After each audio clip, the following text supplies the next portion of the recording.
Welcome to Viewfinder, the Rogers Community 13 weekly magazine that keeps London in its focus.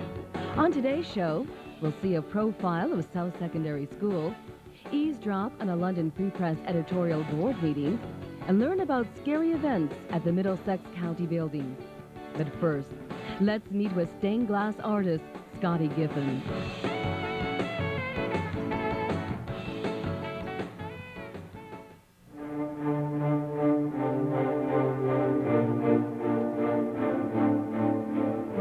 Stained glass really is to be seen as more of a kinetic art.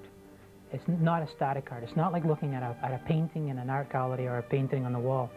Stained glass, when you're sitting in the church more than likely, you're looking at the picture, and that picture is moving on you in very small, minute, sometimes ways, because the stained glass is affected so much by the sun, and then sometimes the sun goes underneath a cloud, and all of a sudden the picture starts to go dull, or it just seems as if it stopped. And then all of a sudden the sun will come back out from the other side of the cloud, and the stained glass will just, boom, illuminate right in front of you.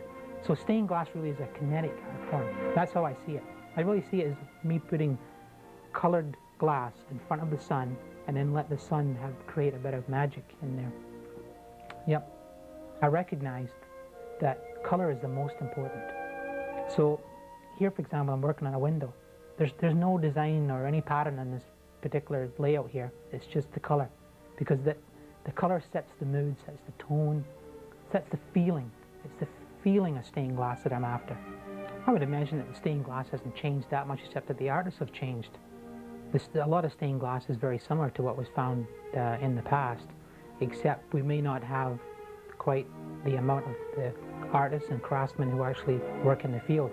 So there's a different focus now on what stained glass maybe is in the Renaissance. Maybe in the Renaissance it was held in more high esteem, which I'm sure it probably was.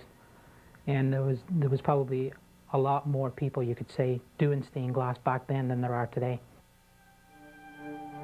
Stained glass, of course, came from the stories of the life of Christ. We didn't have stained glass before Jesus. We had color glass, as you said, but we didn't have stained glass. Stained glass really came about because some bright spark had the idea of putting a picture into the openings of the churches and cathedrals that they were making, and tell the story to the people of the life of Christ. And because generally the people themselves could not pick up the literature and read it, because they couldn't read and write back then, they thought that a picture is worth 1,000 words.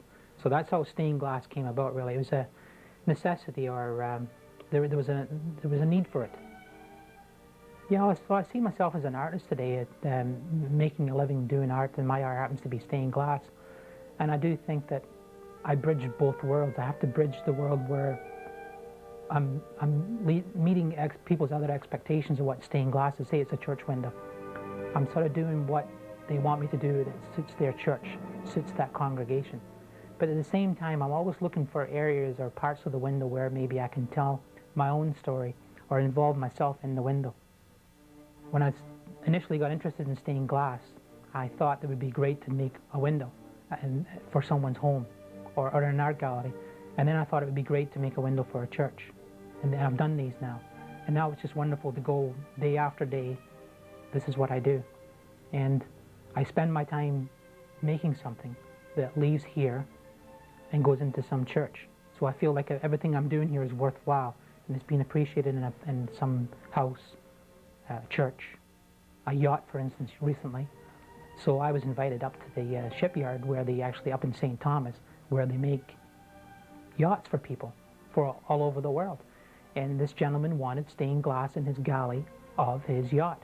So I was showing the galley, I was showing how the yacht was being made and showing all the interior design and everything else. And I was asked to then come up with a concept for stained glass to go in this galley.